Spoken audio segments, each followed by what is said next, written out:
Hello, dear students. Yes, good afternoon, Pragna. It's exactly 4 now. It's actually good evening. Okay. Good evening, all students. Pragna and JNV. Which JNV is this? Can you specify and rename? It will be easier for me to recognize which JNV has joined. Okay. So आपको तो पता है बेटा मैं सारे JNV के बच्चों को ही पढ़ाती हूँ, कोई बाहर का तो है नहीं, ठीक है? तो बस मुझे कौन सा जेएनवी है उसको रीनेम कर दीजिए so that I come to know who is listening to my class. ठीक है, alright. So it's exactly 4 o'clock. Without any further delay let's start. ठीक है, तो बेटा आप सबको पता था हम लोगों ने बॉडी फ्लूइड्स एंड सर्कुलेशन का चैप्टर शुरू किया है. We have finished the chapter of breathing and exchange of gases. ठीक है, तो कल की क्लास में हमने बहुत बेसिक चीजें पढ़ी थी जो आपके एनसीईआरटी ने पैराग्राफ में दिया है. फर्स्ट 2 पैराग्राफ्स में सिर्फ हमने उतना ही पढ़ा था. ठीक है, अब उसके आगे वाला पार्ट हम लोग पढ़ने वाले हैं. ऑलराइट, तो बेसिक वाली चीजें कल हो गई थी, अभी थोड़ा हम लोग अपग्रेडेड चीजों पे जाते हैं. ठीक है, चलो तो सर्कुलेटरी सिस्टम पे जाते हैं. तो पहले यहाँ पे हमको क्या पढ़ना था बेटा? Blood. Okay, so here we have to continue to read about the human circulatory system. So please make sure that you take this chart. Okay, ये चार्ट अब बहुत इंपॉर्टेंट है, आपको पता होना चाहिए ये चार्ट क्या है, क्यों है, किस लिए है, इसका अस्तित्व क्यों है. ठीक है, क्योंकि बहुत इंपॉर्टेंट है, तो मैं चाहती हूँ कि सारे बच्चों को इसके बारे में पता हो. ठीक है, या तो आपकी एनसीईआरटी ने ऐसा चार्ट कोई तो दिया नहीं, लेकिन सब कुछ दिया है समझो. ओके, तो सारी चीजें तो दी हैं, बट ऐसा कोई चार्ट तो नहीं दिया है स्पेसिफिकली. तो आपको एक काम करना है, इस चार्ट को लिख लेना है. ठीक है, who is this who has joined from my name?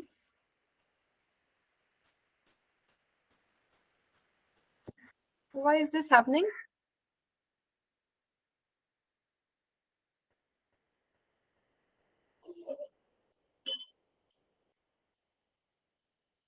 Okay, चलो कोई नहीं. ओके, तो बेटा हम लोग कंटिन्यू करते हैं. तो as you know I have told you blood vascular system में आपको देखना होता है एक हार्ट को, एक ब्लड वेसल्स को and then blood. Okay, so heart is that pumping station जहां पे ब्लड पंप होता है. ब्लड वेसल्स वो है जहां पे ब्लड ना ट्रांसपोर्ट होता है या मूव होता है. ठीक है, तो ब्लड का मूवमेंट किस डक्ट्स के थ्रू होता है? Arteries, veins and capillaries. Okay, so these are like pipelines. ये पाइपलाइंस है, जैसे पाइपलाइंस में पानी होता है ना, इसी तरीके से इन पाइपलाइंस में ब्लड होता है. ठीक है, चलो तो हो गया. तो ब्लड में क्या क्या चीजें होती हैं? ब्लड में होता है plasma and then formed elements. Formed elements हम किनको कहते हैं? व्हाइट ब्लड कार्पसल्स को and then red blood corpuscles को कहते हैं. ठीक है, तो उसके अलावा यहाँ पे प्लेटलेट्स भी तुम ऐड कर लो, बिल्कुल सही हो जाएगा. ठीक है, तो आरबीसी एक सेल है जिसमें सिर्फ हीमोग्लोबिन पिगमेंट्स होती हैं. आज मैं आपको सब बताऊंगी आरबीसी का स्ट्रक्चर कैसा होता है, क्या होता है, क्यों होता है, कैसे बनता है, सब चीजें. ठीक है, चलो तो WBC are those which help in the defence system. तो हमारे बॉडी में ओके एक इम्यूनिटी का काम करता है. कोई भी एक बाहर का फॉरेन सब्सटेंस अगर हमारे अंदर बन गया या आ गया, तो उसके डिफेंस में ये होते हैं. ठीक है, उसके डिफेंस में होते हैं. That is white blood corpuscles. इसमें ग्रैनुलोसाइट्स होते हैं एंड देन ए ग्रैनुलोसाइट्स होते हैं. ग्रैनुलोसाइट्स आर दो सेल्स विच हैव ग्रैन्यूल्स. ठीक है, इनके पास ग्रैन्यूल्स होते हैं, आइदर एसिडिक या फिर बेसिक. ठीक है, एसिडिक हो सकते हैं, बेसिक हो सकते हैं, ग्रैन्यूल्स होते हैं, बट ए ग्रैनुलोसाइट्स में बिल्कुल ग्रैन्यूल्स की प्रेजेंस नहीं होती. ठीक है, तो कहाँ पे भी आप देखोगे ना ए, तो उसका मतलब है एब्सेंस. ओके, ए मतलब ए ग्रैनुलोसाइट्स का मतलब ग्रैन्यूल्स नहीं है वहां पे. ठीक है, देन फिर मोनोसाइट्स, लिम्फोसाइट्स आपको देखने को मिलेगा. ठीक है, तो लिम्फेटिक सिस्टम तो एक दूसरी ही कहानी है, ये आप लोग 12th में पढ़ोगे. ओके, हेल्थ एंड डिसीजेस के चैप्टर में, वहां पे आप ये कंटिन्यूअसली तुम पढ़ोगे. ठीक है, अभी आपका कॉन्सेंट्रेशन ब्लड वैस्कुलर सिस्टम में होना चाहिए. अब तो ब्लड का कॉम्पोजिशन क्या क्या है मैंने बताया आपको. प्लाज्मा रहेगा 55% एंड देन 45% रहता है बेटा फॉर्म्ड एलिमेंट्स. अब इन फॉर्म्ड एलिमेंट्स में भी आपको स्पेसिफिकली मैं कहूँ ना, तो 44% का आरबीसी होता है, सिर्फ 1% का डब्ल्यूबीसी होता है. ठीक है, तो ये मिक्सचर है ये. ठीक है, फ्लूइड मिक्सचर है. तो यहाँ पे मैंने आपको सारी चीजें दी रखी हैं, कल मैंने आपको डिक्टेट की थी. ये एक्चुअली मेरे एक पर्सनल नोट्स है बेटा. ओके, तो मैं ना अगर ऑफलाइन क्लासेस लेती थी ना, तो मैं ना बच्चों को इनके जेरोक्स दिया करती थी। ठीक है, मैंने अपने हैंड से लिखे होते हैं नोट्स, तो ये दिया करती थी। तो अभी तो मैं ऑफलाइन में नहीं हूँ, तो नहीं दे सकती, तो इसलिए मैं क्या करती हूँ ना, उसके स्क्रीनशॉट्स लेके मैं आपको यहाँ पे दिखाती हूँ, ताकि जो भी आपको नई चीज दिखे या कुछ भी एक ऐसा चीज लगे कि नया है, तो आप उसको लिख लो। ठीक है, तो चलो, अब मैंने आपको ये कल ही बता दिया था। Study of blood and its component is called as haematology. ठीक है, हिमाटोलॉजी कहते हैं जिसमें ओके बायोलॉजी का एक ब्रांच है जहां पे आप ब्लड का एंड उसके ब्लड वाले सारे कंपोनेंट्स की स्टडी करते हो। ठीक है, तो फॉर्मेशन ऑफ ब्लड का नाम क्या है? इसको कहते हैं हीमोपोइसिस। जहां पे भी वर्ड आए पोइसिस, तो एनिमल्स में आता है बेटा पोइसिस वर्ड, इसका मतलब है फॉर्मेशन। सामने वाले टर्म का होता है उस चीज का फॉर्मेशन, उसको पोइसिस कहते हैं। Okay, haemopoiesis. अब मैंने आपको कहा था ब्लड का कलर एज इन रेड तो होता है, सबको पता है। ओके, लेकिन आर्टरीज में तो ऑक्सीजनेटेड ब्लड होता है ना, वहां पे ब्राइट रेड कलर का आपको ब्लड दिखेगा, वेराज इन द वेन्स जहां पे डीऑक्सीजनेटेड ब्लड होता है, वहां पे आपको डार्क रेड ब्लड दिखेगा। ओके, डार्क रेड दिखेगा ब्लड। ठीक है, तो टोटल ब्लड का वॉल्यूम हमारे बॉडी में कितना होता है, मतलब एवरेज एक इंसान के बॉडी में 5 से 6 लीटर तक होता है। ठीक है, 5 से 6 लीटर तक होता है एवरेज। हो हम लोग निकाले एक बंदे का, तो पीएच ऑफ ब्लड 7.4, यहाँ पे भी दिया है 7.4। ओके, 7.4 होता है। अब आप क्या करोगे, आपने थोड़ा ब्लड ले लिया किसी इंसान का, टेस्ट ट्यूब में डाला एंड इसको सेंट्रीफ्यूज किया। मैंने आपको कल बताया था इसका सेंट्रीफ्यूगेशन आपने किया, मतलब rotating the solution at a very high speed. आप बहुत हाई स्पीड पे इसको रोटेट कर रहे हो, तो तब क्या होता है बेटा, बेस्ड ऑन डेंसिटी, बहुत डेंसर सब्सटेंस जो है वो बेस में सेटल हो जाते हैं, लाइटर जो मतलब लेस डेंसर है वो ऊपर सेटल हो जाते हैं। ठीक है, तो यहाँ पे प्लाज्मा वो लेस डेंस है, तो वो यहाँ पे ऊपर पे सेटल हो जाता है, जिसका नाम है सुपरनेटेड। इसको सुपरनेटेंट कहते हैं, मतलब सुपरनेटेंट मतलब एक टेस्ट ट्यूब में ऊपर सेटल होने वाला सोल्यूशन। ओके, अब इस टेस्ट ट्यूब में सेंट्रीफ्यूगेशन करने के बाद जो नीचे एकदम डेंसली कलेक्ट हो जाता है, इसको हम कहते हैं बेटा पेलेट। ठीक है, पेलेट। तो सबसे नीचे आपको देखने को मिलेगा RBC which is 44% of blood and 1% would be white blood corpuscles. ठीक है, तो सेंट्रीफ्यूगेशन करने में हमको ये चीज पता लगती है। ठीक है, चलो तो आगे बढ़ते हैं। आपको अगर इसके बारे में इंफॉर्मेशन और चाहिए तो बेटा आप लिख लिख ले सकते हो। ठीक है, you can take it down. अच्छा, ये फोटो थोड़ा ब्लर आ गई, चलो कोई नहीं। ओके, तो प्लाज्मा कंटेन्स, ओके अभी अभी मैंने बताया आपको plasma is a yellowish fluid. ठीक है, प्लाज्मा है ना, ये एक येलोइश फ्लूइड होता है। और मैंने आपको कल पूछा भी था बहुत सारे बच्चों को, क्यों क्यों प्लाज्मा जब उसमें हीमोग्लोबिन निकल जाता है या फिर आरबीसी निकल जाता है, तो वो क्यों येलो कलर का दिखता है। ओके, कोई बच्चे ने मुझे जवाब नहीं दिया, तो मैं सोचती हूँ आज तो पढ़ के आए होंगे बेटा। That is because of a pigment called as bilirubin and biliverdin. ठीक है, तो ये पिगमेंट्स होते हैं हमारे ब्लड में कुछ अमाउंट तक। तो जब हम लोग हीमोग्लोबिन को निकाल देते हैं, मतलब आरबीसी को सेपरेट करते हैं, तो हमारा प्लाज्मा येलो कलर का दिखता है। ठीक है, हमारा ब्लड रेड कलर दिखने के लिए रीजन है हीमोग्लोबिन। ओके, तो जो हीमोग्लोबिन है ना, वही रेड कलर का पिगमेंट हमको प्रोवाइड करता है। ठीक है, तो अब तुम देख लो, ब्लड के प्लाज्मा में जब हमने सेंट्रीफ्यूज करके सेपरेट कर लिया, तो क्या होता है, 90% का हमारे पास वाटर होता है प्लाज्मा में, 6 to 9% प्रोटीन होता है, न्यूट्रिएंट्स होते हैं, गैसेस होते हैं, एक्सक्रीटरी वेस्ट्स होते हैं, सॉल्ट्स होते हैं। ये सारी चीजें बेटा प्लाज्मा में आपको मिलेगी। देखो, होना जरूरी भी है ना, क्योंकि blood is the ultimate source of transport.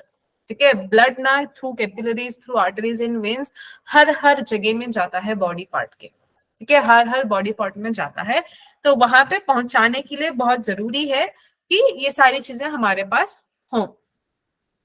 ठीक है, तो इसके अलावा हमारे पास क्या है बेटा, हॉर्मोन्स हैं। ठीक है, इसके अलावा हमारे पास हॉर्मोन्स हैं। तो हॉर्मोन्स में बेटा हो सकता है बहुत सारे हार्मोन्स, बेटा केमिकल हार्मोन्स है हमारे बॉडी में। ठीक है, so hormones are very important components. ठीक है, केमिकल सब्सटेंसेस है जो बहुत सारे मेटाबॉलिज्म को इंड्यूस करते हैं या एक्टिव कराते हैं या इन्फ्लुएंस करते हैं बहुत ज्यादा। ठीक है, देन हेपारिन, आपको हेपारिन याद रखना चाहिए। हेपारिन एक ऐसा कॉन्स्टिट्यूएंट है ओके जो हमारे ब्लड को क्लॉट होने से रोकता है। ठीक है, आपको पता है ना हमारा ब्लड ना इजीली फ्लो कर रहा है हमारे बॉडी में, तो इजीली फ्लो करने के क्या रीजंस हो सकते हैं बेटा? एक तो टेम्परेचर, हमारा बॉडी का जो टेम्परेचर है ना वो वार्मथ रहता है, वो तो है, लेकिन मेन कारण जो है ना वो है हेपारिन का प्रेजेंस। हेपारिन एक एंटी कोआगुलेंट है जो हमारे खून को हमारे बॉडी के अंदर जमने से रोकता है। ठीक है, उसको जमने से रोकता है। तो अभी ये हो गया हेपारिन। इसके अलावा होते हैं बेटा क्लॉटिंग फैक्टर्स। अब आप मुझे पूछोगे मैम क्यों प्लाज्मा में क्लॉटिंग फैक्टर्स होना चाहिए? बेटा जब कहीं पे आप खेल रहे हो, आपको हो गया, आपको जख्म हो गया, तो उस टाइम पे क्या होता है ना कि ब्लड ब्लड है ना वो क्लॉट होना चाहिए। अगर वो क्लॉट नहीं होता, ऐसे फ्लो हो रहा है, तो वो बेटा ब्लीडर्स डिसीज कॉज करता है। ठीक है, जिसको हम हीमोफीलिया कहते हैं। तुम आके पढ़ोगे वो 12th क्लास में। ठीक है, तो उस हीमोफीलिया को रोकने के लिए, उस एक्सेस लॉस ऑफ ब्लड को रोकने के लिए हमारे प्लाज्मा में होते हैं क्लॉटिंग फैक्टर्स, जो वो इनएक्टिव रहता है। यूजुअली तो ब्लड में इनएक्टिव रहते हैं। जब कहीं पे भी वुंड हो गया, कोई जख्म हो गया, कोई चोट या घाव हो गया, तो उस टाइम पे ये क्या होता है बेटा, इनएक्टिव से एक्टिव फॉर्म में कन्वर्ट हो जाता है। आज हम लोग कोआगुलेशन पढ़ेंगे ना। ओके, तो ब्लड कैसे कोआगुलेट होगा, कैसे हमारा जख्म सूखेगा। ओके, तो वहां पे हम लोगों को देखना पड़ेगा ठीक इसके बारे में और डिटेल में। ठीक है, अभी के लिए तुम इतना याद रखो, क्लॉटिंग फैक्टर्स यूजुअली इनएक्टिव होते हैं, जब कोई घाव होता है तो एक्टिव में कन्वर्ट हो जाता है। ठीक है, तो हमारे प्लाज्मा के अंदर 3 ऐसे मेन प्रोटीन्स हैं जो बहुत इंपॉर्टेंट है और जिनका जिक्र करना भी बहुत जरूरी है। ठीक है, तो वो कौन से 3 प्रोटीन्स हैं हमारे प्लाज्मा में? एक होते हैं एल्बुमिन। बेटा आपने एल्बुमिन देखा होगा, आप एग खाते हो ना, आपके मेस में एग देते हैं। जिन लोगों को एग नहीं खाते हो बनाना देते हैं, तो उस एग में जो व्हाइट होता है ना, that white is albumin. Okay, albumin is totally made of protein. अब जो एग देखते हो ना वहां पे, उसमें व्हाइट का पार्ट है ना वो एल्बुमिन है। लेकिन हमारे प्लाज्मा में भी कुछ एल्बुमिन प्रेजेंट है, बट इसका काम क्या है? ओके, इस एल्बुमिन का काम क्या है? Maintain the osmotic balance of blood.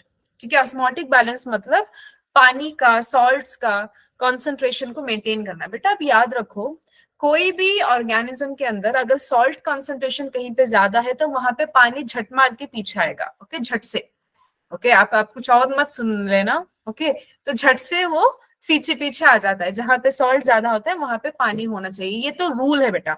ये मैं आपको आगे जाके बताऊंगी एक्सक्रीशन के चैप्टर में। ओके, जब मैं आपको बताऊंगी ना वो कैसे ये होता है ना रेगुलेशन ऑफ यू नो ये बेटा क्या होता है वो एब्जॉर्प्शन, जहाँ पे यूरिन का फॉर्मेशन होता है ना, यूरिन फॉर्मेशन, वहां पे मैं आपको बताती हूँ उसके बारे में। ठीक है, तो जहाँ पे सॉल्ट होता है वहां पे पानी का होना बहुत जरूरी है। तो ये एल्बुमिन क्या करता है, हमारे अंदर वो पानी और सॉल्ट्स का बैलेंस बना के रखता है ब्लड के अंदर। ठीक है, चलो, तो दूसरा है बेटा ग्लोबुलिन। तो अब बेटा ग्लोबुलिन में बहुत ज्यादा वेराइटीज हैं, अल्फा बीटा गामा। अब हम लोग यहाँ पे बात कर रहे हैं गामा की। ठीक है, तो ये गामा ग्लोबुलिन एक्चुअली कौन है बेटा? ये है इम्यूनोग्लोबुलिन। ये आप आगे जाके पढ़ोगे 12th की क्लासेस में, इसके बारे में बहुत डिटेल, इसका स्ट्रक्चर पढ़ोगे आप, कितने टाइप्स के हैं। ठीक है, तो there are ultimately 5 types of immunoglobulin. Okay, IgG, IgA, IgM, IgE and IgD. ठीक है, तो ये होते हैं 5 टाइप के इम्यूनोग्लोबिन्स। तो इन इम्यूनोग्लोबिन्स को हम कॉमनली कॉमन भाषा में कहते हैं एंटीबॉडीज। ओके, ये एंटीबॉडीज हमारे ब्लड में होना बहुत बहुत बहुत जरूरी है, क्योंकि जो बाहर का फॉरेन सब्सटेंस अगर हमारे ब्लड में आ गया, तो उसको फाइट करने वाला हमारे पास एक सिपाही है, वही सिपाही है एंटीबॉडी। ओके, ये सिपाही हमारे डिफेंस का काम करते हैं अगेंस्ट एनी डिसीजेस, कोई भी बीमारी हो, कोई भी इन्फेक्शन हो, वट एवर इट इज, तो उनके अगेंस्ट काम करने वाले हमारे बॉडी के सोल्जर्स हैं एंटीबॉडीज। ठीक है, तो दूसरा है बेटा क्लॉटिंग फैक्टर। मैं आपको बताया ना क्लॉटिंग फैक्टर्स होते हैं, तो यहाँ पे भी क्यों होते हैं ये? To prevent the excessive bleeding while wound has occurred. कोई जख्म हो गया, घाव हो गया, तो उस टाइम पे एक्सेसिव ब्लीडिंग को रोकने के लिए क्लॉटिंग फैक्टर्स जो इनएक्टिव फॉर्म में होते हैं वो एक्टिव में कन्वर्ट हो जाते हैं। ठीक है, चलो, तो अब तुम यहाँ पे देखो, जो जो मैंने बताया ना चीजें, वो भी यहाँ पे आपको मिलेंगी। ये देखो, ये रियल है। ओके, आफ्टर द सेंट्रीफ्यूगेशन, ये टेस्ट ट्यूब है जिसमें सेंट्रीफ्यूगेशन हो गया है, तो नीचे वाला ये क्लॉटेड ब्लड है ना, ये क्या है बेटा? ये फॉर्म्ड एलिमेंट्स कह सकते हो आप इसको। ठीक है, जहाँ पे आरबीसी एंड डब्ल्यूबीसी है। ऊपर वाला जो सीरम है, serum is nothing but that plasma. Okay, वो उसी प्लाज्मा को आप देख सकते हो, this is a yellowish fluid. ठीक है बेटा, मैं अभी एक बात बताती हूँ, मैं इरिटेट हो रही हूँ, जिसने भी मेरा नाम डाल के मतलब एंट्री ली है यहाँ पे, निकालो ना बेटा। मैं खुद हूँ गजाला फिरदौस, तुम क्यों खुद को बना रहे हो? तुम अपना नाम डालो। ठीक है, जो कोई भी है तुम अपना नाम डालो। ओके, चलो। तो कॉन्स्टिट्यूएंट्स ऑफ प्लाज्मा मैंने आपको बताया ना, 90 to 92% वाटर रहेगा। ठीक है, प्रोटीन रहेंगे 6 to 8%। अरे ये तो अफेंड होके बाहर ही निकल गया, मैंने सिर्फ रीनेम करने को कहा था। चलो कोई नहीं। तो फाइब्रिनोजन रहते हैं, ओके, फॉर ब्लड कोआगुलेशन और क्लॉटिंग। ओके, ग्लोबुलिन्स होते हैं as acts as antibodies for defence of the body. And albumins they helps in the regulation of blood pressure and osmotic balance. ठीक है, तो इसके अलावा हमारे प्लाज्मा में क्या होता है? Glucose, amino acids, lipids, cholesterol. Okay, ये सारी चीजें हैं। तो ये क्यों प्रेजेंट है? For energy production and growth. ठीक है, तो हमारे बॉडी में एनर्जी चाहिए, एनर्जी का प्रोडक्शन चाहिए। तो लिपिड्स है, कोलेस्ट्रॉल है, ग्लूकोज है, सारे हमको एनर्जी प्रोवाइड करते हैं। And amino acids are the building blocks. ठीक है, तो प्रोटीन का स्ट्रक्चर बना होता है अमीनो एसिड्स के साथ, और प्रोटीन हमारे लिए बहुत जरूरी है, ये हमारे बॉडी में बिल्डिंग का काम करता है। ठीक है, एंड देन इनऑर्गेनिक सब्सटेंसेस भी होते हैं, जैसे सोडियम, मैग्नीशियम, कैल्शियम। ठीक है, सो क्लोराइड, बाइकार्बोनेट, ये सारे इनऑर्गेनिक कॉन्स्टिट्यूएंट्स भी हैं। इसके अलावा गेशियस भी हैं। आप पूछोगे मैम गेशियस किधर से आए? बेटा alveoli, breathing and exchange of gases में हमने पढ़ा ना, तो एल्वियोलाई से सिंपल डिफ्यूजन करके ये ब्लड कैपिलरीज में एंट्री लेते हैं गैसेस। ठीक है, तो वहां से सारी जगह पे ट्रांसपोर्ट करते हैं। टिश्यू साइड में जाते हैं, ऑक्सीजन को देते हैं, कार्बन डाइऑक्साइड को लेते हैं। एल्वुलर साइड में जाते हैं, कार्बन डाइऑक्साइड को देते हैं, ऑक्सीजन को लेते हैं। तो ये सारी चीजें ब्लड के थ्रू ही होनी है। ठीक है, तो आपको पता होना चाहिए plasma without clotting factors is this. Okay, तो प्लाज्मा में अगर हमने क्लॉटिंग फैक्टर्स निकाल दिया तो उसको हम कहते हैं सीरम। ठीक है, तो प्लाज्मा ब्लड में अगर हमने डब्ल्यूबीसी और आरबीसी को निकाला तो वो हो गया प्लाज्मा। ओके, ब्लड में आरबीसी डब्ल्यूबीसी को निकाला तो वो हो गया प्लाज्मा। प्लाज्मा में अगर तुमने क्लॉटिंग फैक्टर्स को निकाल दिया तो वो बन जाएगा सीरम। ठीक है, चलो आगे बढ़ते हैं हम लोग। तो मैंने आपको बताया था प्लाज्मा के अलावा जो भी कॉन्स्टिट्यूएंट्स बचे हैं उनको हम कहते हैं फॉर्म्ड एलिमेंट्स या फिर सेलुलर एलिमेंट्स भी कहते हैं। ठीक है, तो फॉर्म्ड एलिमेंट्स में कौन आएगा? आरबीसी आएगा, रेड ब्लड सेल्स, जिसका दूसरा नाम है एरिथ्रोसाइट्स। ओके, एरिथ्रोसाइट्स भी कहते हैं। व्हाइट ब्लड सेल्स हैं जिनको हम लोग ल्यूकोसाइट्स भी कहते हैं। एंड देन प्लेटलेट्स जिनको हम थ्रोम्बोसाइट्स भी कहते हैं। बेटा ये याद रखना। ठीक है, तो RBC, erythro, WBC, leuco, platelets, thrombocytes. ठीक है, चलो। तो अब हम लोग थोड़ा आरबीसी के बारे में जानते हैं। Cells are called erythrocytes. बिल्कुल, मैंने अभी भी आपको बताया सेल्स ना एरिथ्रोसाइट्स हैं। एंड यहाँ पे एरिथ्रोपोइसिस नाम याद रखो, जैसे हम लोगों ने हीमोपोइसिस देखा था ना, इसी तरीके से एरिथ्रोपोइसिस। ओके, तो formation of RBC in bone marrow.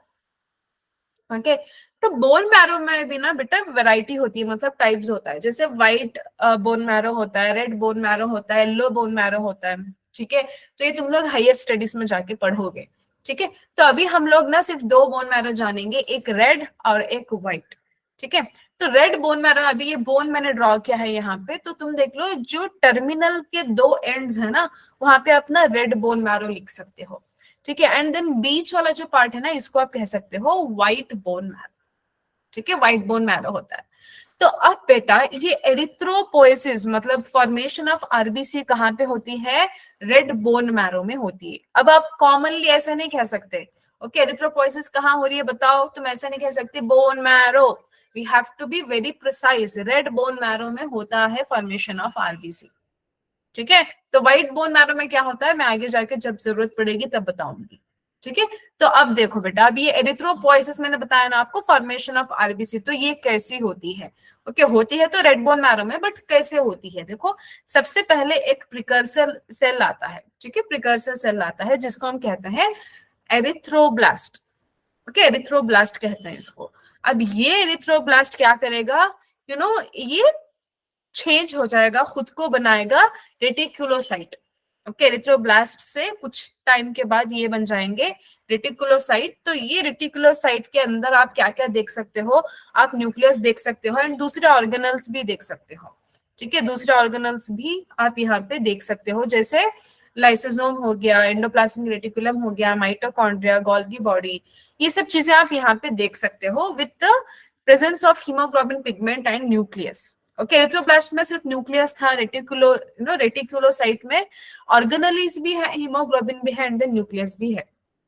ठीक है, after some time, okay, after some time ये रेटिकुलोसाइट जब जब हमको आरबीसी की जरूरत बनती है ना, ओके, जरूरत पड़ती है, तो तब ये मेच्योर आरबीसी में कन्वर्ट हो जाता है। ठीक है, और इसके कन्वर्जन के लिए हमारे बॉडी में एक चीज की, एक नहीं दो चीजों की सख्त जरूरत है, वो है vitamin B12 and folic acid. Okay, vitamin B12 and folic acid की बहुत जरूरत होती है। ओके, तो इन दोनों कंपोनेंट्स के होने पे क्या होता है, हमारे बॉडी में इजीली जो रेटिकुलोसाइट्स बने होते हैं वो मेच्योर आरबीसी बनते हैं। ठीक है, तो मेच्योर आरबीसी कैसा होगा बेटा, ये होगा, अब देखो ऐसे इस स्ट्रक्चर में। ओके, तो this is how it is. Okay, जैसे एक डंबल शेप का स्ट्रक्चर हो। ठीक है, तो इसे होता है, इसको हम लोग बाइकॉनकेव कहते हैं। ओके, बाइकॉनकेव स्ट्रक्चर या फिर डिस्कॉइडल स्ट्रक्चर भी कहते हैं। ठीक है, तो इसके अंदर न्यूक्लियस नहीं है, मतलब रेटिकुलोसाइट में न्यूक्लियस था बट अभी न्यूक्लियस भी नहीं है और कोई ऑर्गेनेलिज भी नहीं है। मतलब अब आप मुझे पूछो मैम, न्यूक्लियस नहीं है, कोई ऑर्गेनेलिज नहीं है, तो इस मैच्योर आरबीसी में होगा क्या, सिर्फ और सिर्फ हीमोग्लोबिन। ओके, सिर्फ और सिर्फ हीमोग्लोबिन रहेगा। ठीक है, तो ये हो गया थोड़ा बहुत एरिथ्रोपोइसिस के बारे में। ठीक है, तो हम लोग आगे बढ़ते हैं। समझ में आ गया ना प्रज्ञा? बेटा मैंने अपना वीडियो टर्न ऑन नहीं किया क्योंकि मैंने जैसे कल बताया ना, यहाँ पे बहुत ज्यादा बारिश हो रही है। ओके, पता नहीं कुछ साइक्लोन का इफेक्ट है अपने पास कर्नाटक में, तो इसीलिए मैंने अपना वीडियो टर्न ऑफ किया है, क्योंकि मेरी वॉइस ब्रेक हो सकती है। ठीक है, वॉइस ना ब्रेक हो इसीलिए। ठीक है, चलो, तो अब आपको क्या पता होना चाहिए, जो हमारे आरबीसी है, मतलब मेच्योर आरबीसी है, उनकी लाइफ स्पैन कितनी होगी, वो होगी बेटा 120 डेज। ओके, 120 दिन का लाइफ स्पैन होता है हमारे आरबीसी का। ठीक है, तो मैम अब आप मुझे पूछोगे, हाँ मैम अभी 120 डेज तो खत्म हो गए, अब किधर जाएगा आरबीसी? बेटा आरबीसी का मतलब शमशान घाट जो हम कहते हैं, ग्रेवयार्ड, वो होता है स्प्लीन। आरबीसी सारे स्प्लीन में जाके मरते हैं। ठीक है, तो वहां पे जाके क्या होता है, यहाँ पे जो हीमोग्लोबिन है ना वो टूटते हैं। Okay, there is a haemolysis, मतलब वहां पे हीमोग्लोबिन का लाइसिस होता है, तो वहां पे लाइसिस करके वो वहां पे पड़े रहते हैं। ओके, कुछ का लाइसिस होता है, ये कुछ का नहीं होता। और जब कभी भी जरूरत पड़े, मतलब इमीडिएटली ऐसे जरूरत पड़े कि हाँ भाई अभी बहुत ज्यादा ब्लड चाहिए, तो तब ये जो ग्रेवयार्ड ऑफ आरबीसी है ना, स्प्लीन, तो ये भी कुछ हद तक हेल्प करता है। जब ऐसे सिग्निफिकेंट नीड होती है ब्लड की, तो ये प्रोवाइड करता है आरबीसी। ठीक है, तो वो हम लोग, मैं बताऊंगी, मैं आगे जाके 12th में सारी चीजें बताऊंगी, बट आपको यहाँ पे इतनी चीजें तो पता होना चाहिए ना। जब 12th में आके तुम देखोगे आगे आने वाले क्लासेस को, तो इतना बेसिक होना चाहिए। अब बेटा एक total number of normal number of RBC कितना होता है बेटा, मेल्स में होता है 5 to 5.5 मिलियन पर MM3। ठीक है, वही फीमेल्स में होता है 4 to 4.5 मिलियन। ऑलराइट, तो ये नॉर्मल नंबर ऑफ आरबीसी है। अगर अब नॉर्मल कंडीशन की बात करें, ओके, मतलब या तो समझो आरबीसी का नंबर कम हो गया या ज्यादा हो गया, तो इस कंडीशन को हम क्या कहते हैं? अगर एबनॉर्मल कंडीशन केस में जहां पे आरबीसी बहुत कम हो गए, तो कॉमनली तो बेटा अनीमिया कहते हैं हम लोग, लेकिन बायोलॉजिकल का दूसरा टर्म भी है जिसको हम कहते हैं एरिथ्रोपीनिया। ठीक है, एरिथ्रोपीनिया कहते हैं। एरिथ्रोपीनिया जहां पे भी आपको वर्ड दिखे तो आप समझ जाओ ब्लड की कमी है, मतलब आरबीसी की कमी है। ओके, आरबीसी एरिथ्रो है, आरबीसी की कमी है। पीनिया मींस कम रहना। Okay, enia, ENIA, okay, PENIA। So penia जहां पे भी आपको वर्ड दिखे तो समझ लो लेस इन नंबर है। ठीक है, तो ऐसे ही अगर आरबीसी बहुत ज्यादा हो गए तो वो क्या हो जाएगा, वो हो जाएगा बेटा पॉलीसाइथेमिया। ओके, पॉलीसाइथेमिया है तो नंबर ऑफ आरबीसी बहुत ज्यादा है, अगर कम है तो एरिथ्रोपीनिया या फिर अनीमिया। ठीक है, तो इतनी चीजें आपको पता होनी चाहिए। तो अब चलो हम लोग आगे बढ़ते हैं। तो ये है कुछ फीचर्स ऑफ आरबीसी और एरिथ्रोसाइट्स। ओके, तो कलर है बेटा रेड कलर, मैंने बताया। तो रेड कलर क्यों है? Due to the pigment of haemoglobin. ठीक है, हीमोग्लोबिन का पिगमेंट है, इसके वजह से रेड कलर है। अब नॉर्मली 12 टू 16 ग्राम्स पर 100 ml होता है, बताया आपको मैंने, life span 120 days. Okay, total count 5 to 5.5 है। ये एक्चुअली मैंने आपको प्रिसाइजली बताया, ये मेल्स में है। अगर हम लोग फीमेल्स की बात करें तो वो 4 टू 4.5 मिलियन पर mm³ रहेगा। ओके, चलो। Formed in red bone marrow, बिल्कुल। स्ट्रक्चर कैसा है? बाइकॉनकेव है, न्यूक्लियस नहीं है, कोई ऑर्गेनेलीज नहीं है। ठीक है, देन फंक्शन क्या करेगा? ऑक्सीजन और कार्बन डाइऑक्साइड का ट्रांसपोर्ट करेगा। कैसे करेगा? हमने लास्ट चैप्टर में पढ़ लिया। ठीक है, तो worn out RBCs are destroyed in spleen, जिसको ग्रेवयार्ड भी कहते हैं। ठीक है, ये भी हम लोगों ने पढ़ लिया। चलो, तो अब देखते हैं कुछ व्हाइट ब्लड सेल्स के बारे में। व्हाइट ब्लड सेल्स को बेटा हम लोग कॉमनली कहते हैं ल्यूकोसाइट्स, या फिर also known as okay soldiers of body. क्यों? क्योंकि कोई भी एक फॉरेन सब्सटेंस आ गया है, कोई भी एक एंटीजन आ गया। एंटीजन का मतलब बेटा जो हमारा सेल्फ का कोई सेल नहीं हो। ओके, मतलब हमारा खुद का सेल नहीं है, कोई बाहर से आया हुआ सेल है जो हमारे लिए, तो वैसे सेल्स को हम कहते हैं एंटीजेंस। तो उनको फाइट करने के लिए, उनके अगेंस्ट फाइट करने के लिए हमारे पास होना चाहिए सोल्जर्स। वो सोल्जर्स कौन है? White blood sales. ठीक है, वो सोल्जर्स कौन है? White blood sales. अब इन व्हाइट ब्लड सेल्स में तुम दो कैटेगरीज देख सकते हो, एक ग्रैनुलोसाइट्स और दूसरा ए ग्रैनुलोसाइट्स। ठीक है, तो ग्रैनुलोसाइट्स में क्या क्या आपको देखने को मिलेगा? एक देखने को मिलेगा न्यूट्रोफिल, ओके, जिसका नाम है polymorpho nuclear leukocyte. Okay, PMNLB इसको कहते हैं। Okay, neutrophil, eosinophil, basophil.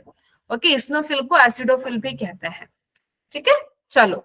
तो अब इस न्यूट्रोफिल में क्या रहेगा बेटा? इसमें जो ग्रैन्यूल्स होंगे ना, उसमें आपको एसिडिक और बेसिक दोनों ग्रैन्यूल्स देखने को मिलेंगे। ठीक है, याद रखो, इसका नाम न्यूट्रोफिल इसलिए पढ़ा है क्योंकि इस सेल्स में जो ग्रैन्यूल्स होते हैं वो दो टाइप के ग्रैन्यूल्स आपको मिलेंगे, दोनों एसिडिक एंड बेसिक ग्रैन्यूल्स आपको मिलेंगे। ठीक है, एंड देन मल्टीलोब्ड न्यूक्लियस है इसके अंदर। ओके, मल्टीलोब न्यूक्लियस है, एंड ये क्या परफॉर्म करता है? फैगोसाइटोसिस। ठीक है, दूसरा क्या है? इस्नोफिल या फिर एसिडोफिल। तो एसिडोफिल में क्या होता है? ये है बेटा, इसमें जो ग्रैन्यूल्स है ना वो एसिडिक होते हैं। ठीक है, and they help against allergies. ठीक है, एलर्जी के अगेंस्ट ये काम करते हैं, एंड इनका न्यूक्लियस है बाइलोब्ड। ठीक है, बाइलोब न्यूक्लियस है। तो बैसोफिल भी दूसरा है। ओके, तो that is a third category, जिसको हम लोग सेक्रेटरी स्ट्रक्चर कहते हैं। इसमें आपको क्या क्या देखने को मिलेगा? Heparin which is an anti coagulant. ठीक है, तो मैंने आपको बताया था हमारा ब्लड क्यों क्लॉट नहीं होता। नहीं क्लॉट होने के लिए रीजन है बेटा ये प्रेजेंस ऑफ हेपारिन। ठीक है, दूसरा है हिस्टामाइन। ओके, तो हिस्टामाइन क्या है? It causes inflammation. Serotonin, it is an anti inflammation के लिए काम करता है। तो ये सारी चीजें हैं बेटा जो ग्रैनुलोसाइट्स के बारे में देखने को मिलती है। ठीक है, तो इस्नोफिल नाम इसलिए है क्योंकि इसके पास एक पिगमेंट प्रेजेंट है जिसको हम लोग इयोसिन कहते हैं।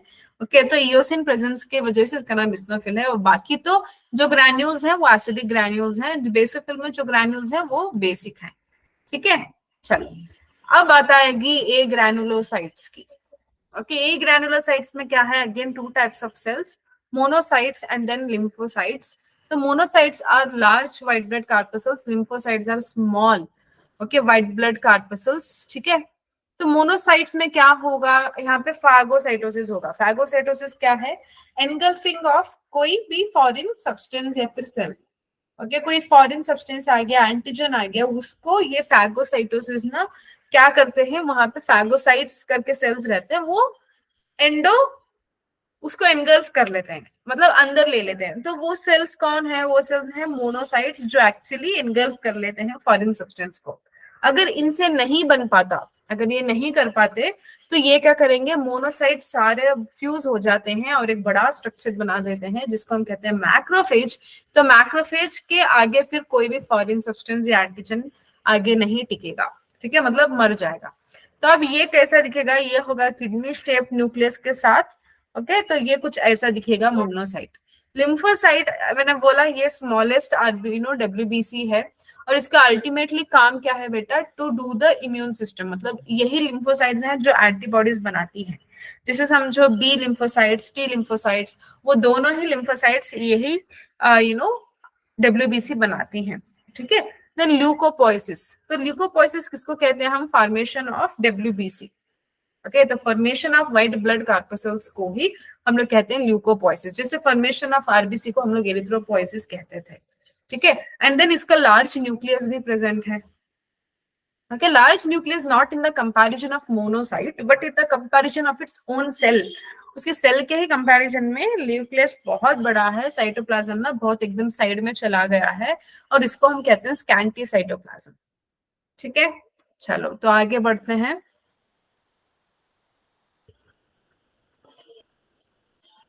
तो अब ये आप यहाँ पे क्या देखोगे, there is a decreasing order of WBC, जो हमारे पास सारे व्हाइट ब्लड कार्पसल्स है ना, वो हमारे पास यहाँ पे डिक्रीजिंग ऑर्डर में, तुम देख लो डिक्रीजिंग मतलब कम होते जा रहे हैं इनका percentage of presence in the blood, ठीक है। तो 60 to 66% का न्यूट्रोफिल है, ओके। 18 to 20% का यहाँ पे देख लो आप लिम्फोसाइट है, मोनोसाइट्स हैं 6 to 8%, एसिडोफिल्स या फिर इस्नोफिल्स हैं 2 to 3%, बैसोफिल्स हैं 0.1%, ओके। तो अब क्या होगा इन डब्ल्यूबीसी की, नॉर्मल तो हमने बात कर ली थी बेटा, ओके। नॉर्मल इसका क्या होता है रेंज, आप यहाँ पे देख लो 6000 से लेके 8000 पर mm³। बट यहाँ पे जब एबनॉर्मल कंडीशन की बात होती है तब number of white blood cells कम हो जाते हैं, जिस कंडीशन को हम कहते हैं ल्यूकोपीनिया। मैंने अभी अभी आपको बताया था पीनिया, अगर बढ़ जाए तो उसको हम कहते हैं ल्यूकोसाइटोसिस, अगर बहुत बढ़ जाए मतलब हद से बाहर चला जाए तो उसको हम कहते हैं ल्यूकेमिया। तो leukaemia is responsible for causing blood cancer, ठीक है, फॉर कॉजिंग ब्लड कैंसर। तो ये सब चीजें हैं। अब आप लोग इसी व्हाइट ब्लड सेल्स को ना इस चार्ट में देख सकते हो, ओके। इस चार्ट में आप देखो तो आपको पता चल जाएगा, देखो यहाँ पे कलरलेस है cells, also called as leukocytes, colourless हैं, बिल्कुल इनमें कलर नहीं है, ठीक है। इसके अलावा इनका लाइफ स्पैन है 1 से 15 दिन तक, ओके। 1 से 15 दिन तक ये जिंदा रहते हैं, ओके। तो इसके अलावा आप और क्या देख सकते हो यहाँ पे, 6000 से 8000 पर mm³, मैंने बताया ना total count. And they are formed in bone marrow, ठीक है। तो बोन मैरो में बने होते हैं, लिम्स में बनते हैं, लिम्फ ग्लैंड्स में या फिर स्प्लीन में, ओके। तो वहां पे आप देख सकते हो, एक मिनट।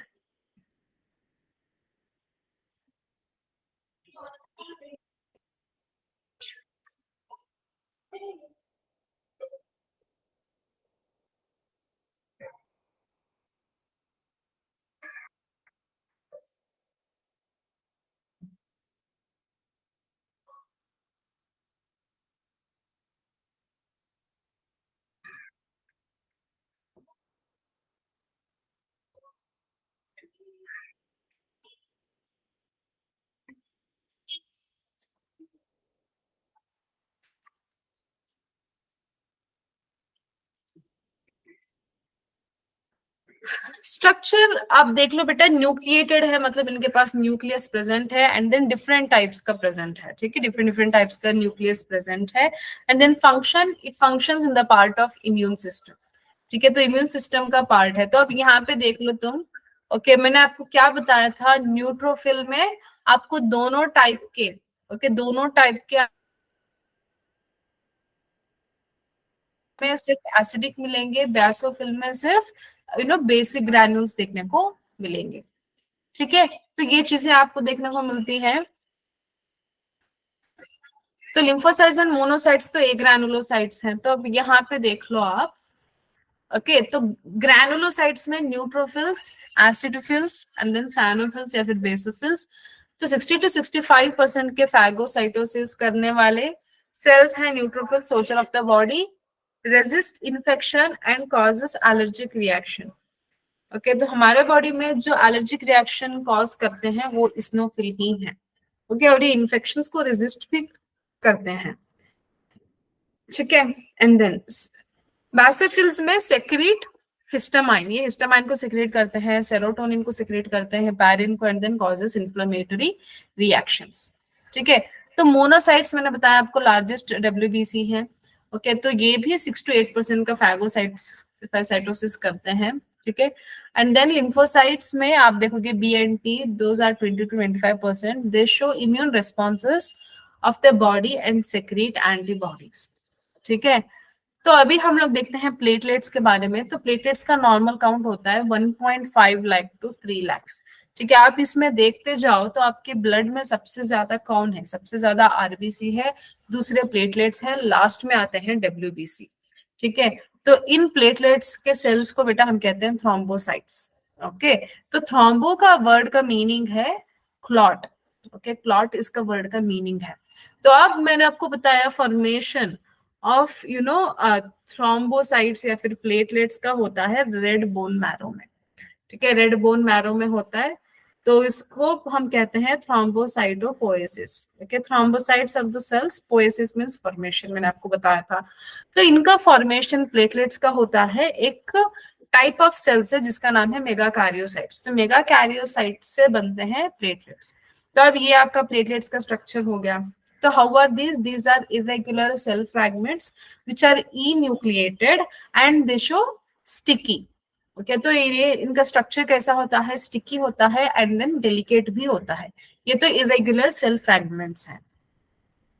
ठीक है। एंड देन तो अब यहाँ पे आप देखो कोआगुलेशन कैसे होता है। तो कोआगुलेशन के लिए यहाँ पे आपने एक ब्लड कैपिलरी लिख दी। ठीक है।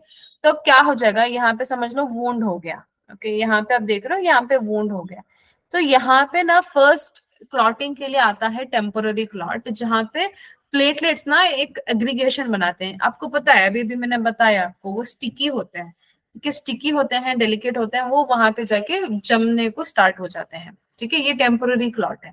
इसके बाद परमानेंट क्लॉट बनना शुरू होता है। ओके, आपको पता है हमारे ब्लड में हेपारिन है जो एंटी कोआगुलेंट बन के था। तो अब इसको कोआगुलेंट कराने के लिए हेपारिन को हम लोगों को इनएक्टिव करना पड़ता है एंड देन क्लॉटिंग फैक्टर को एक्टिव करना पड़ता है। ठीक है। तो अब जो टिश्यू रप्चर हुआ था, कोई इंजुरी हुआ था, तो वहां पे प्लेटलेट्स थे सेल्स में, तो वो भी रप्चर हुए। तो उन प्लेटलेट्स के रप्चर होने से थोड़ा सा थ्रोम्बोप्लास्टिन करके एक स्ट्रक्चर का रिलीज होता है। ठीक है, थ्रोम्बोप्लास्टिन रिलीज होता है। ये थ्रोम्बोप्लास्टिन जब ये कैल्शियम के प्रेजेंस में आता है तो ये बेटा इंड्यूस करता है एक एंजाइम को जिसका नाम है थ्रोम्बोकाइनेज। अब ये थ्रोम्बोकाइनेज बहुत ज्यादा जरूरी है for the conversion of prothrombin to thrombin. ठीक है, तो प्रोथ्रोम्बिन से थ्रोम्बिन बनने के लिए बहुत ज्यादा जरूरी है ये एंजाइम। ओके, तो प्रोथ्रोम्बिन एक इनएक्टिव स्ट्रक्चर है, थ्रोम्बिन एक एक्टिव स्ट्रक्चर है, विटामिन के इसको इंड्यूस करता है। ओके, अब ये थ्रोम्बिन बिल्कुल जरूरी है फाइब्रिनोजन से फाइब्रिन बनाने के लिए। ओके, ये सारा ना एक कंटिन्यूअस चेन लाइक प्रोसेस है। अब फाइब्रिन जो बना है ये है वो क्लॉटेड स्ट्रक्चर, जिसको हम कहते हैं नेटवर्क ऑफ क्लॉट। वहां पे फाइब्रिन नेटवर्क है, डेड सेल्स भी हैं, तो टोटल बन के एक क्लॉट का फॉर्मेशन करता है। इसको हम कहते हैं कोआगुलेशन। ठीक है, तो यही हमारा कोआगुलेशन है। अब आप देख लो थोड़ा तुम फीचर्स ऑफ प्लेटलेट्स।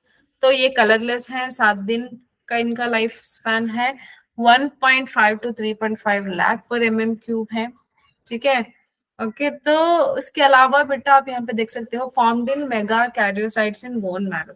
तो बोन मैरो के मेगा कैरियोसाइट्स से इनका फॉर्मेशन हुआ है। These are non nucleated cell fragments. ठीक है, इनके पास भी न्यूक्लियस नहीं होते। फंक्शंस क्या करवाना है इनका, ब्लड का क्लॉटिंग करवाना। कि ब्लड का क्लॉटिंग करवाना ही इसका अल्टीमेटेड फंक्शन है। तो ब्लड कोआगुलेशन कैसे होता है, it is the mechanism of haemostasis, sorry, okay, haemostasis करवाता है। इसका मतलब है prevention of blood loss through injuries.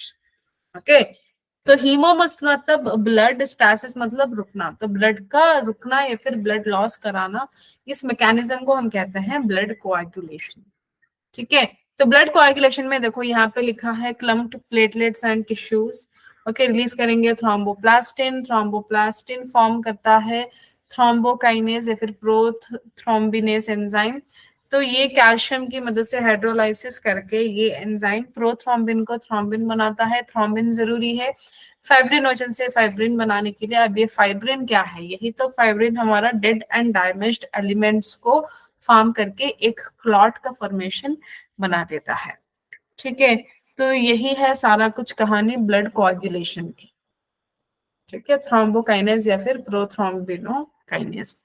Blood coagulation के स्टेप्स कहते हैं injuries that results in bleeding, और ये क्या हो गया, blood coagulation that leads to haemostasis. Okay, activated platelet and यहाँ पे क्लॉट बन गया है सारे चीजों का। ठीक है, प्लेटलेट और ब्लड का मिलके क्लॉट बन गया है। चलो, तो अब बेटा हम लोग देखेंगे blood grouping. Okay, blood grouping में दो सिस्टम हम लोगों के सिलेबस में है, एक एबीओ ब्लड ग्रुपिंग सिस्टम, दूसरा आरएच सिस्टम। ठीक है, तो एबीओ ब्लड ग्रुपिंग सिस्टम है, दूसरा आरएच सिस्टम है। तो फर्स्ट वाला है बेटा एबीओ ग्रुपिंग। तो एबीओ ग्रुपिंग में आप क्या देखोगे, it is based on presence और absence of two surface antigen. Okay, तो अब जो हमारे पास आरबीसी होता है ना, तो उस आरबीसी के ऊपर एक सरफेस होता है, उस सरफेस के ऊपर एक एंटीजन प्रेजेंट होता है या फिर एक प्रोटीन प्रेजेंट होता है, उसको हम कहते हैं सरफेस एंटीजन। ओके, तो वो प्रेजेंस है या एब्सेंस है उसके ऊपर हम लोग क्लासिफाई करते हैं। ओके, तो ये बेटा होते हैं आरबीसीज, जिसका नाम है यहाँ पे ए एंड बी। आरबीसी के ऊपर जो सरफेस एंटीजन होते हैं उनका नाम है, इधर वो ये रहेगा या फिर बी रहेगा। तो सिमिलरली इसी तरीके से प्लाज्मा में ना कंटेन रहते हैं एंटीबॉडीज। ओके, तो these proteins produced in response to those antigens. तो जो एंटीजन प्रेजेंट है सरफेस पे उसके रिस्पॉन्स में बने हुए एंटीबॉडीज हैं ये। ठीक है, तो अगर एंटीजन ए प्रेजेंट है, ओके, अगर एंटीजन ए प्रेजेंट है तो एंटी बी एंटीबॉडी ब्लड में रहेगा। अगर एंटीजन बी प्रेजेंट है तो उसका ऑपोजिट एंटी ये ब्लड में प्रेजेंट होता है उस बंदे के। ठीक है, अब तुम यहाँ पे देख लो, तुमको क्लियर अंडरस्टैंडिंग हो जाएगी। अगर ब्लड ग्रुप ए है तो एंटीजन आरबीसी के ऊपर ये है, एंटीबॉडीज बी रहेगा। ओके, ये किस किस को डोनेट कर सकता है, ये और ए बी को डोनेट कर सकता है। Okay, can receive blood from donors group, तो रिसीव किसके पास कर सकता है, ए से एंड देन ओ से। बेटा A B is a universal donor, sorry क्या कहते कह सकते हैं, ए बी जो है ना वो यूनिवर्सल रिसीवर है। ओके, बट जो वो है ना, तो वो कौन है, वो यूनिवर्सल डोनर है। ओके, यूनिवर्सल डोनर है। तो अब तुम देख लो यहाँ पे बी बी, एंटीजन बी है लेकिन एंटीबॉडी ए है, तो ये किसको डोनेट कर सकता है, बी, ब्लड ग्रुप बी को और ब्लड ग्रुप ए बी को। ओके, डोनेट कर सकता है, किससे ले सकता है, ओके, किससे ले सकता है, बी और ओ से। ओके, रिसीव कर सकता है। ऑलराइट, चलो, तो ए बी आप देख लो, ए बी में दोनों एंटीजेंस प्रेजेंट है, एंटीबॉडीज दोनों ही नहीं है, ये डोनेट कर सकता है ए बी को। ओके, ये ए बी को डोनेट कर सकता है, उसके अलावा ये रिसीव कर सकता है ए से, बी से, ए बी से, ओ से। मैंने आपको बताया था ना, A B is a universal receiver whereas O is a universal donor. ठीक है, तो इसके पास कोई एंटीजन नहीं होता, तो इसीलिए इसके खिलाफ एंटीबॉडीज ए बी दोनों होते हैं। तो A B O and then आप यहाँ पे देख लो, ये सिर्फ किससे रिसीव कर सकता है, ओ से रिसीव कर सकता है। जिन लोगों के पास वो है ना, वो बहुत मतलब क्या कहें, बहुत किस्मत वाले तो नहीं है। क्यों, क्योंकि वो लोग ना सबको ब्लड दे सकते हैं लेकिन सिर्फ ओ के लिए इंतजार करना पड़ता है उनको। ठीक है, चलो, तो अब यहाँ पे एबीओ ब्लड ग्रुपिंग में आप देख सकते हो antigen A reacts with anti A. Okay, लेकिन जहां पे एंटीजन ए होता है तो उसके ब्लड में बी एंटी बी होता है, तो एंटी बी कुछ नहीं करता ना एंटीजन ए को।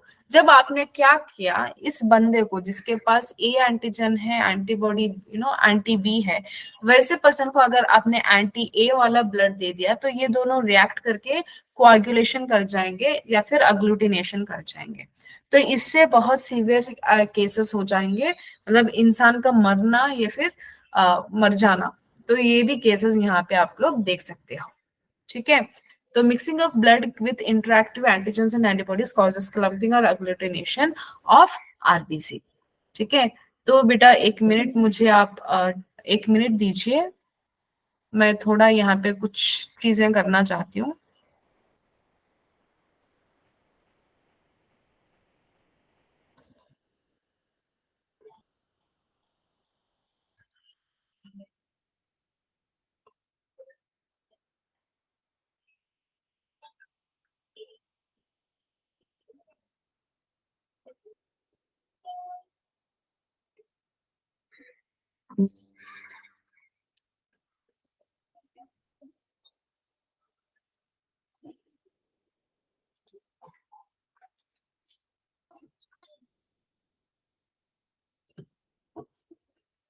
Give me a second.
हाँ, तो हम लोग इसी की बात कर रहे थे बेटा। अभी मैंने आपको बताया ना, वो ग्रुप के पर्सन्स जो है ना, they are called universal donors as they can donate blood to person with any blood group. AB group persons are called universal recipients because they can accept blood from all groups। ठीक है, तो अभी मैंने बताया दूसरा system of blood grouping है RH grouping. ठीक है, जिसमें RH है ना, वो एक रिसस फैक्टर है। ओके, रिसस फैक्टर एक आरबी एंटीजन है जो आरबीसी के ऊपर मिलता है। देखो यहाँ पे रेड ब्लड कार्पेसल के ऊपर प्रेजेंट होता है। ठीक है, अगर RH positive means presence of RH factor, अगर नेगेटिव है तो वो एब्सेंस है। नियरली 80% ऑफ ह्यूमंस के पास RH पॉजिटिव होता है। ठीक है, तो anti RH antibodies are not normally found. ठीक है, तो ये नॉर्मली प्रेजेंट नहीं होती। So RH negative person can receive blood, okay, can receive RH positive blood only once, but it causes the development of anti-RH antibodies in his blood. So a second transfusion of RH positive blood causes agglutination। तो क्या होता है देखो, तो आपको एक चीज याद रखनी होती है। ओके, तो यूजुअली ना RH एंटी RH एंटीबॉडी ना हमारे पास नहीं प्रेजेंट होता। ठीक है, क्योंकि ना 80% लोगों के पास तो RH पॉजिटिव प्रेजेंट है। अगर RH फैक्टर है तो एंटी RH आपको ज्यादातर नहीं मिलेगा। तो ऐसे केस में क्या होगा, जो RH नेगेटिव पर्सन है, ओके, वो रिसीव कर सकता है RH पॉजिटिव से ब्लड। ओके, RH पॉजिटिव से वो ब्लड रिसीव कर सकता है, लेकिन सिर्फ एक टाइम। ओके, एक टाइम, क्योंकि वो जब रिसीव कर लेगा तो उस टाइम पे क्या हो जाएगा, अब पॉजिटिव के पास तो RH का फैक्टर है, तो उसके अगेंस्ट अभी एंटीबॉडीज बन जाएंगी। ठीक है, एंटीबॉडीज तो बन जाएंगी। तो इससे क्या हो जाता है, एक बार ट्रांसफ्यूजन किया तो इससे IgM का बन जाता है formation. Okay, that is immunoglobin. तो वहां पे क्या हो जाता है, it helps in the formation of agglutination. Okay, तो सेकेंड ट्रांसफ्यूजन में क्या हो जाता है, ये बहुत बड़ी प्रॉब्लम क्रिएट कर सकता है। ठीक है, बहुत बड़ी प्रॉब्लम क्रिएट कर सकता है। Four, RH negative group should be matched before transfusion. तो इसीलिए बहुत ज्यादा इंपॉर्टेंट है कि RH नेगेटिव को RH नेगेटिव के साथ ही दें। ठीक है, पॉजिटिव और नेगेटिव के साथ देने के लिए हमको बहुत ज्यादा यू नो देखना पड़ता है। ओके, चलो, क्योंकि वो समटाइम्स वो जानलेवा भी हो सकता है। ठीक है, वो समटाइम्स क्या हो सकता है बेटा, जानलेवा भी हो सकता है। ठीक है, 1 मिनट।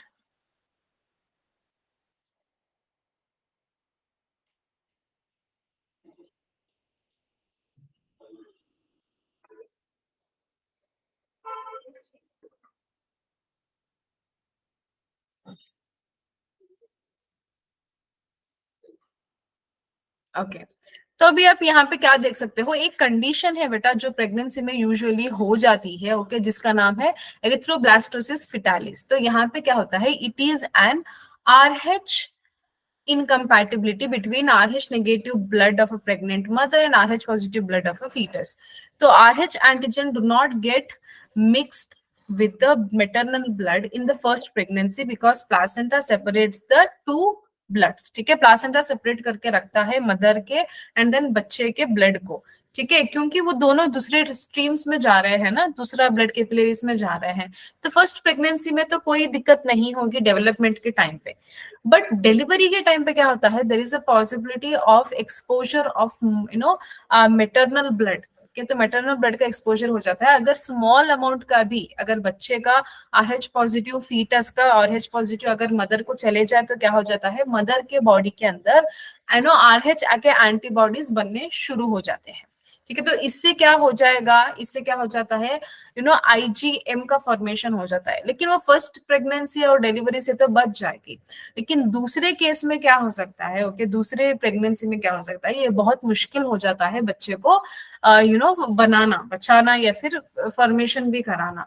क्यों? क्योंकि वहां पे आप देख लो बेटा, in case of her subsequent pregnancies RH antibodies from mother leak into the foetal blood.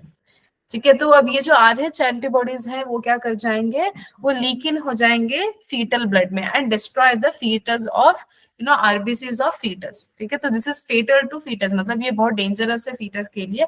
And इससे क्या हो सकता है, सीवियरली एनीमिया हो सकता है एंड देन जॉन्डिस हो सकता है। Okay, this condition is called as erythroblastosis fetalis.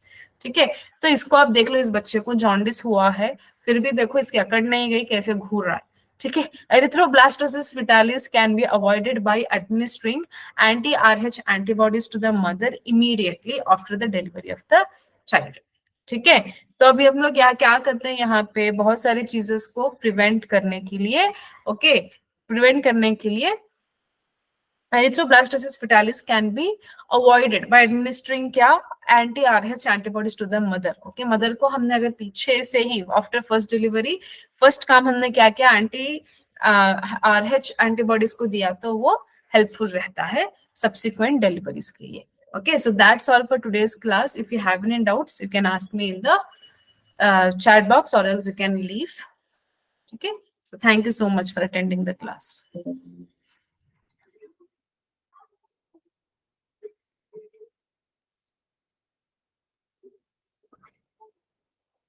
कुछ डाउट है तो आप पूछ सकते हो, अगर कुछ नहीं है तो यू कैन लीव।